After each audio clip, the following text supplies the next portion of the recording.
Good evening, dear readers and listeners. On behalf of the creepyilonggo team, we would like to express our dearest gratitude from all of you who have been supporting us from the beginning. And some of you here are new to our content. Thank you so much for letting us reach 100 subscribers. We're happy that you guys enjoyed our creepyilonggo stories. We have worked so hard making a good quality content, and we're doing our best to be more consistent each week despite our heavy schedules from our work professions and jobs. Tonight's episode will be different, and I hope you will enjoy this video that we are about to embark on a journey of the supernatural and the paranormal. Ever since I came up this channel, I always wanted to visit the famous haunted places in Manila. You always see them on our local television every Halloween month.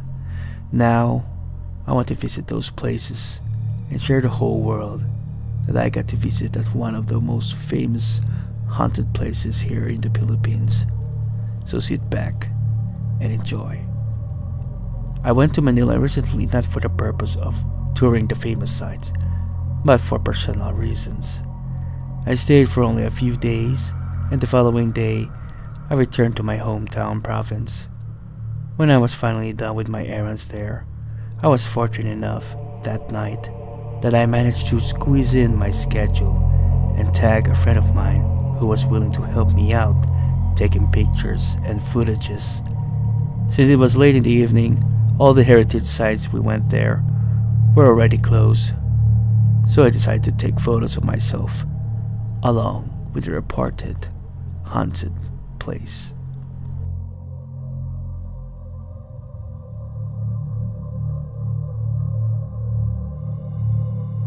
This served as the main theater for the first Manila International Film Festival in January 1982. The First Lady, Imelda Marcos, spearheaded the building during the construction of the Manila Film Center on November 17, 1981. The scaffolding collapsed and at least 169 workers fell and were buried under the quick-drying wet cement. No rescuers or ambulances were permitted to go inside the accident site 9 hours after it collapsed. It was never broadcasted in television until years later. Reports said that an evil presence and lost souls are still lurking and haunting the said building. A Department of Tourism coordinator named Ana Marie Francisco was possessed by an evil entity as government plans to build an IMAX theater in 1999. When we got onto the site, we didn't manage to get close since it was too dark and there might be a guard who's going to scold us for trespassing. So we decided to take photos near the staircase.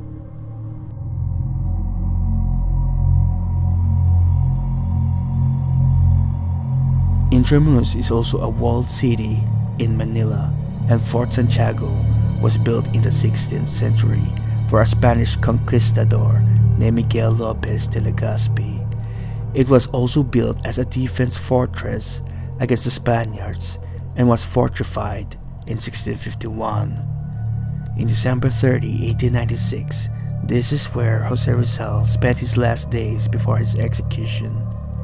It's been said that his footsteps can still be heard from his cell towards to the execution site.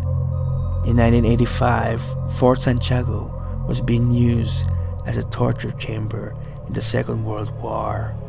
Ari, we're here at the Fort Santiago. Sadly, galing close subong sila kay asa lang sila 7 o'clock actually.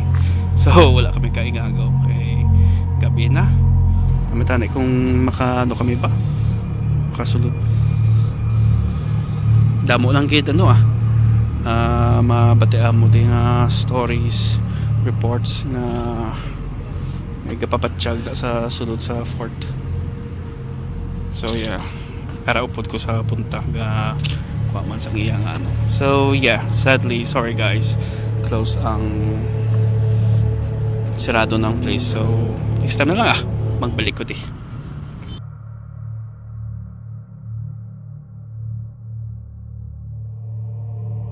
This was built in 1939. It is adorned by a hexagonal tower with 3 clocks on 3 of its facets.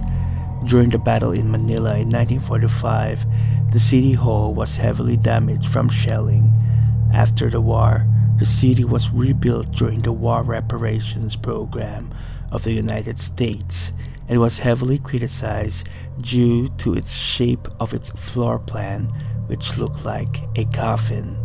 According to urban legends, it was made to look like a coffin to pay homage to those who died during the Battle of Manila.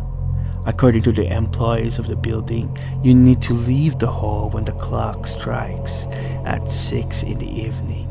Strange noises, whispers, and even footsteps can be heard throughout the building. Amara na yung famous nga Manila City Hall diri sa Manila, and quite disappointing para sa akong kay hindi ko gawa ma-appreciate kitang view di. As in king try na namon libot ang sa likod ganipla sa side, so dili man lagi ang makakwa sang mayo nga view nga makakwa mo ang picture ni sa ang building ni sa babaw may clock. And that ends our quick heritage tour in Manila. Thank you once again for all the amazing support, and I hope you enjoyed this video as our 100 subscriber special. Salamat, and see you in our future episodes.